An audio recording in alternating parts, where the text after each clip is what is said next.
I tell you a true crime story and we drink. The following content may be disturbing to some. Discretion is advised. If you choose to enjoy one of our themed margaritas, please ensure that you are of legal drinking age and have fun but drink responsibly.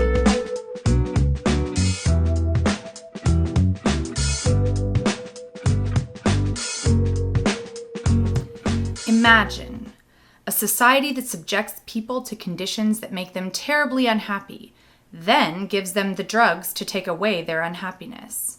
Science fiction. It is already happening to some extent in our own society. Instead of removing the conditions that make people depressed, modern society gives them antidepressant drugs.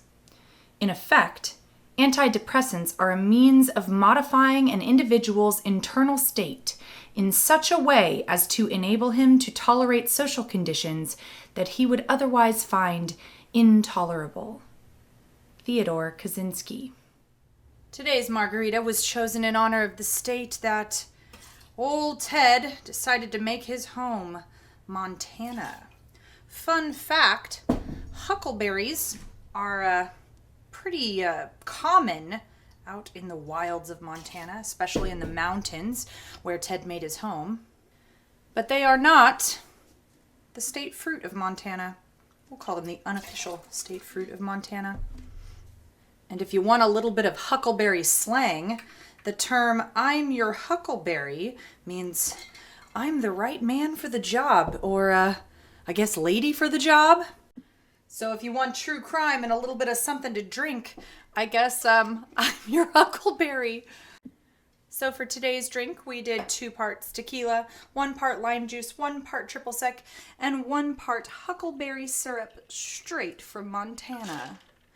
Now, Ted Kaczynski was not a bougie dude, not even in the slightest, but we are, so we'll strain this over fresh ice, and today I'm using a salt-rimmed glass.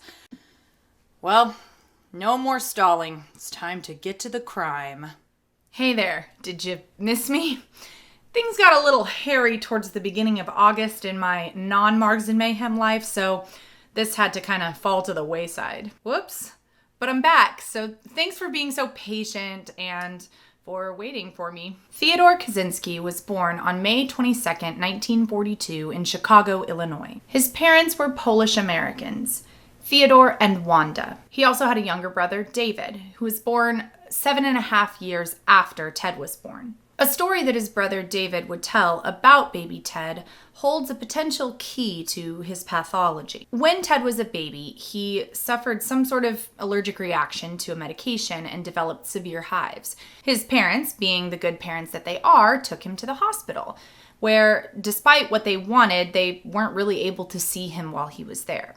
They would later say that they would have stayed the entire week of his convalescence, but instead they were only permitted to visit for 2 times for about 2 hours each. David and Ted's mother would tell David that this visit really changed Ted.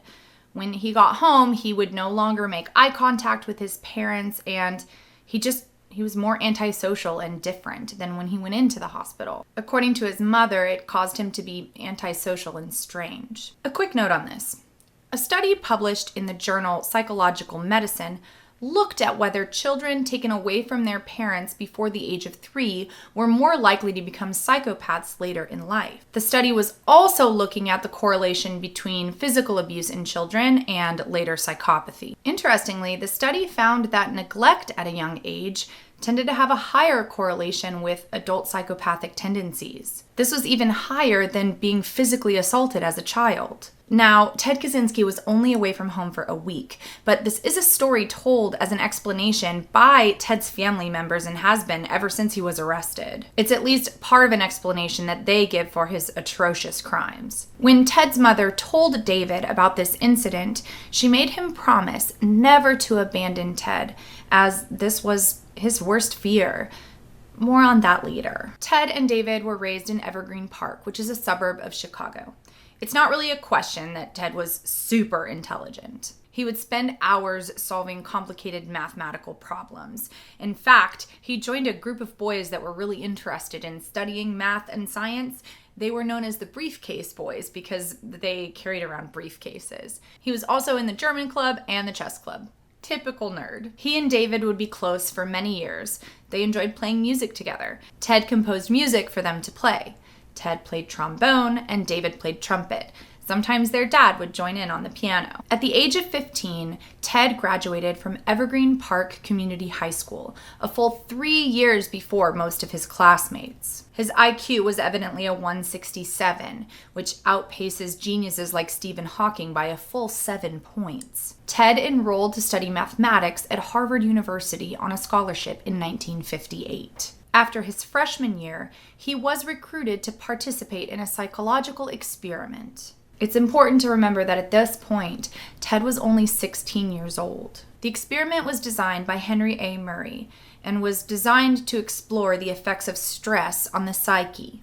It was the middle of the Cold War, so evidently this was a pretty popular topic to study. Ted and 21 other Harvard University students were instructed to write a detailed essay about their personal philosophy and worldview. Doesn't sound too bad, right?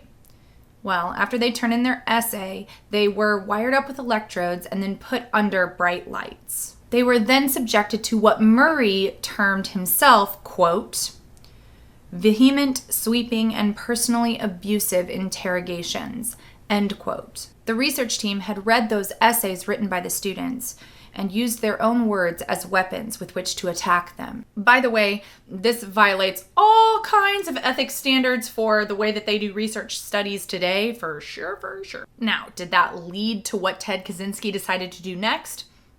Some people say yes, some people say no. I guess you'll have to decide based on what comes next. In 1962, Ted graduated from Harvard with a 3.12 GPA, not too shabby, and enrolled in postgraduate studies at the University of Michigan. It wasn't his number one choice. He would have preferred a school like UC Berkeley, but the University of Michigan did give him a ton of money, what would amount to about $19,000 a year today, and so he couldn't pass that up. Can't say I blame him. While at the University of Michigan, he specialized in geometric function theory, which I have no idea what that means. But Ted sure did. He got his master's degree in 1964 and his doctorate degree in 1967. It was at the University of Michigan that Ted began to have fantasies about breaking away from traditional American society and also fantasies about murdering people.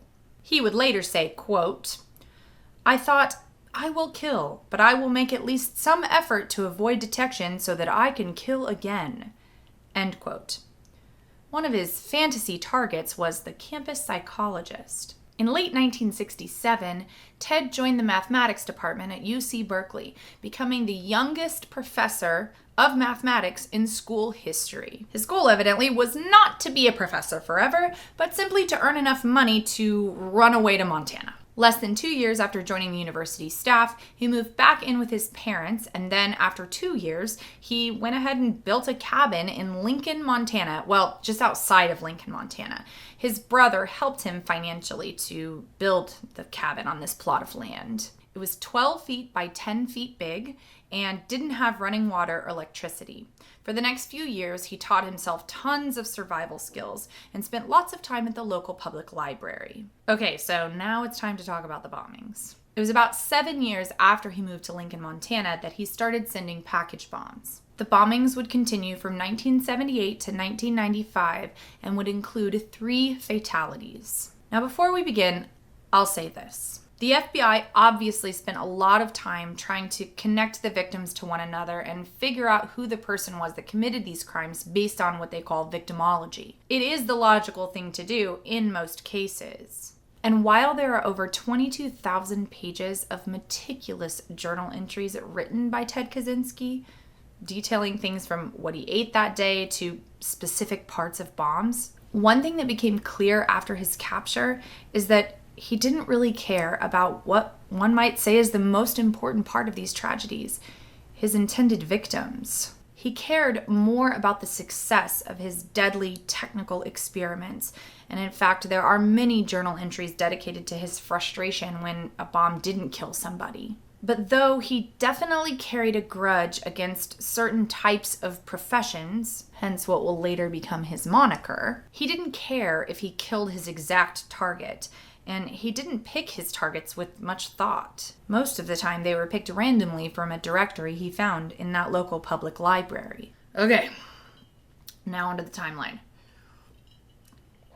Drink up.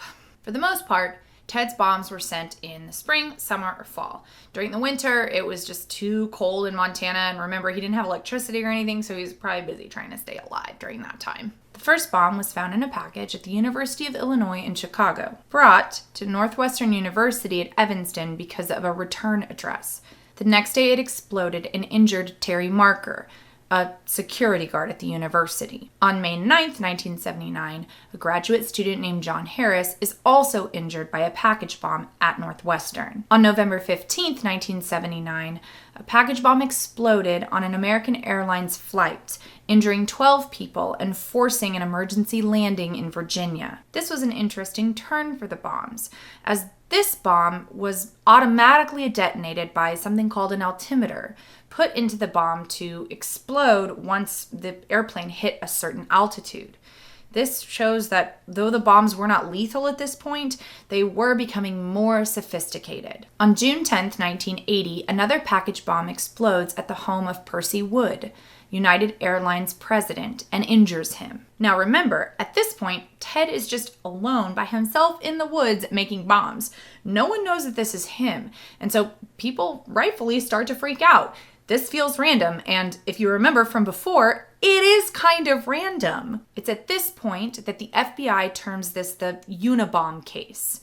UN for universities and A for airlines. The media grabs this and starts calling the person who's doing the bombings the Unabomber. On October 8th, 1981, a small break in the case occurs when a bomb is found at the University of Utah but is diffused safely and doesn't detonate. This undoubtedly provides more clues than an exploded bomb would for the FBI, including what would be found in a lot of bombs, exploded and not: a small piece of metal with the initials FC punched into the metal. FC stands for Freedom Club. Okay. On May 5th, 1982, a secretary named Janet Smith is injured by a bomb that is addressed to a professor of computer science. And on July 2nd, UC Berkeley electrical engineering professor Diogenes Angelakos is injured by another pipe bomb. Then old Teddy took a break for a few years. Enough time for the recluse to get a lot more dirty, a lot more scruffy, and make some better bombs. On May 15th, 1985, another bomb explodes in a computer room at UC Berkeley, injuring graduate student John Hauser. On June 13th, another bomb is found at the Boeing Corporation but is disarmed. On November 15th, psychology professor James McConnell and his assistant, Nicholas Swino, are injured by a bomb that goes off at the University of Michigan at Ann Arbor. And on December 11th, 1985, the first of the 3 fatalities would occur. A bomb would kill Hugh Scruton in the parking lot of his computer store in Sacramento, California. He was described as a gentle man with a good sense of humor who loved to travel and was fair and kind. On that fateful day, Hugh bent over in the parking lot to pick up something that looked like a piece of trash, and was instantly killed by the explosion that came. He was 38 years old and left behind a mother, a sister, and a loving girlfriend. Ted's encrypted journal would state, quote, "Blown to bits on December 12th. Excellent. Humane way to eliminate somebody. He probably never felt a thing." End quote. On February 20th, 1987, a bomb injures Gary Wright near his Salt Lake City computer shop. And then a break in the case. A sighting of the Unabomber leads to the famous sketch that we've all seen many times. Then Teddy had another break. Enough time for people to think that he was either dead or in prison on unrelated charges. On June 22nd, 1993, Ted ends his sabbatical and injures Charles Epstein, a geneticist from UC San Francisco, at his home. 2 days later, a computer scientist named David Gelernter is injured in his office at Yale. And then on December 10th, 1994, the second fatality occurs, when advertising executive Thomas Mosser is killed by a bomb sent to his home in New Jersey. His family is in another part of the house, preparing to leave to go buy a Christmas tree.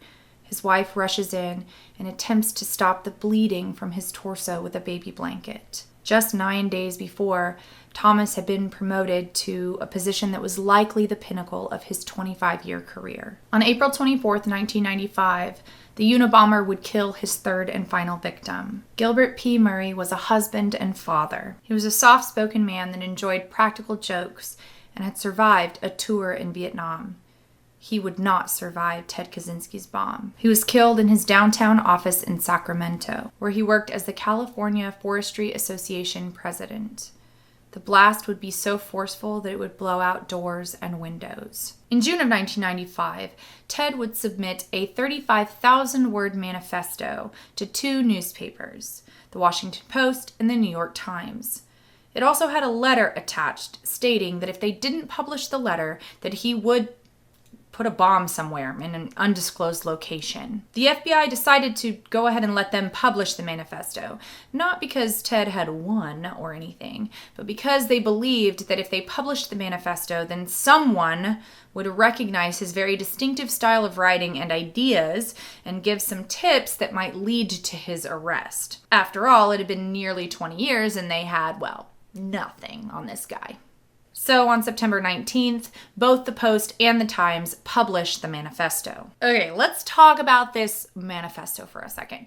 It's 65 pages long and the font is pretty small, but you can read it online. It's pretty much everywhere. The irony. The full title is Industrial Society and Its Future. Its main argument is that the Industrial Revolution was really the beginning of the end for us in society. It began a harmful cycle of technology destroying nature and also humans being forced to adapt to machines. This then creates a new world order that suppresses human creativity and freedom. Say less, Ted Kaczynski, say less. Anyway, this guy's got some traction in academic circles and also maybe with me. Maybe he didn't have to murder people to get his point across, but I'm not saying he's wrong. Anyway, by this point, Ted's brother David had married a woman named Linda Patrick. On a side note, Ted really didn't like Linda, even though he'd never met Linda, and he'd written David some letters in which he really insulted her and said that he shouldn't marry her. It's kind of interesting because Ted himself had some trouble with ladies and couldn't really ever get a date, so I think maybe he was just jealous, but who knows? Linda is actually the one that really blew this case wide open because for a while she had suspected that Ted might be the Unabomber. David, as you can expect, was a little bit in denial about all of it, but Linda had convinced him that he needed to read the manifesto once it was published, and so David did. And once he read that and Linda read that, there was really no denying that it sounded a lot like Ted. Combine that with the fact that David actually went to his parents' house and found an early copy of what was really the manifesto, a manuscript. And it even had some of the same ideas in it and definitely some of the same language and the interesting way that Ted spoke and wrote. So David and Linda made the difficult decision to turn Ted in. They contacted the FBI, and even though the FBI had received over 2,000 tips, this was their guy. On April 3rd, 1996, Ted Kaczynski was arrested in his rural cabin in Lincoln, Montana. David and Linda had been told by the FBI that not only would they be notified when Ted was going to be arrested, but that their identity would be kept a secret. Neither one of those things happened. David and Linda found out about Ted's arrest from the local evening news, where it was stated that there was a local connection to the case. The local connection was David. This felt like a betrayal to the family. David had also been assured that Ted would receive a psychological evaluation and treatment upon his arrest. Immediately after his arrest, the Justice Department announced that they would be seeking the death penalty, and Attorney General Janet Reno refused to accept a plea deal at first. This also felt like a betrayal to David and his family. It was already an incredibly gut-wrenching, difficult decision for David and Linda to turn in Ted, and now this was happening. Ted was arraigned in the home of his third and final murder victim, Sacramento, and was charged with various charges related to the bombings. he immediately rejected an insanity plea. He didn't think he was insane. He still doesn't think he's insane. And it was probably a good idea because it's a pretty narrow definition of insanity. And Ted at least knew that in society, what he was choosing to do was definitely wrong. Ted went to extreme lengths to avoid the insanity plea, including attempting to fire his lawyer and represent himself, something that the judge denied. Ted would later attempt suicide in his jail cell, which did actually lead to that psychiatric evaluation that his brother had so desperately wanted. It was then he was diagnosed as a paranoid schizophrenic. As a result, Ted was offered a plea bargain, which he took, and it did spare him the death penalty. On January 22nd, 1998, Ted Kaczynski pled guilty to being the Unabomber and accepted his sentence of 8 life sentences without the possibility of parole. He was remanded to a maximum security prison in Florence, Colorado, known as the Alcatraz of the Rockies. He remains there today. He spends 23 hours a day secluded in his cell by himself. So what do you think? Is there a proper explanation for why Ted Kaczynski did what he did? Can a week away from home explain his antisocial personality?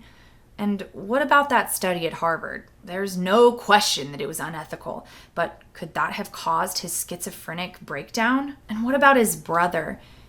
If you were put in that terribly difficult situation, do you think you could do what he and his wife did?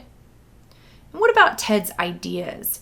Is technology going to be the death of us all? Do we need to stop trudging forward and advancing in technology at all costs? Ted Kaczynski remains incarcerated in Colorado in his 12-foot by 7-foot cell, which is not that much smaller than the cabin in Montana, and this one has electricity and running water. He has struck up friendships with several prison mates also housed in the same prison, including World Trade Center bomber from 1993, Ramzi Youssef.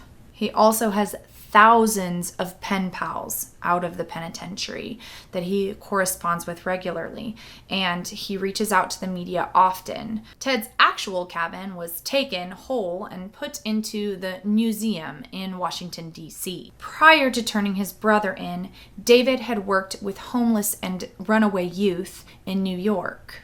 After his brother's arrest, David became an anti-death penalty activist and served as executive director of New Yorkers Against the Death Penalty. He is a practicing Buddhist and vegetarian and has written a book about his experiences with his brother Ted. David received a $1 million reward for giving the information which led to the arrest of his brother. Ted still refuses to speak to David to this day, and they have no relationship.